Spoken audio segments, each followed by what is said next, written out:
প্রতিটি সন্তানই তার পিতামাতার কাছে অত্যন্ত আদরের হয়।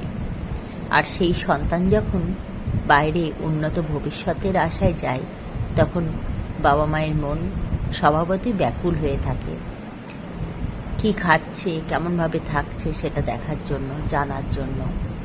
আমি আমার সন্তানকে জিজ্ঞেস করলাম যে কীরকম খাবার ওখানে খাওয়ায় রে? বললো, মা সবই দেয়, সব রকমই খাবার ওখানে চলে।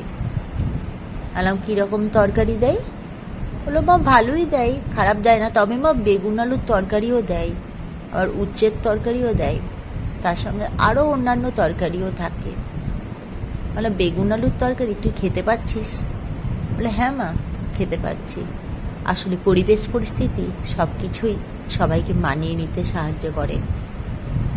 তো আমি দেখলাম আমার সন্তান যদি বেগুনের তরকারি খায় কখনো কখনো, আমিও একবার চেষ্টা করি না বেগুন আলুর তরকারি করতে।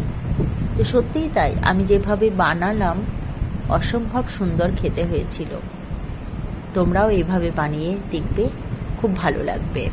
আমি লিখে দিচ্ছি এটা বানানোর জন্য কি কি করতে হবে। অবশ্য আমরা মূলো বেগুন আলুর তরকারি তো করি বড়ি দিয়ে, এটাও একবার চেষ্টা করা যাক। অবশ্যই চেষ্টা করবে। ভালো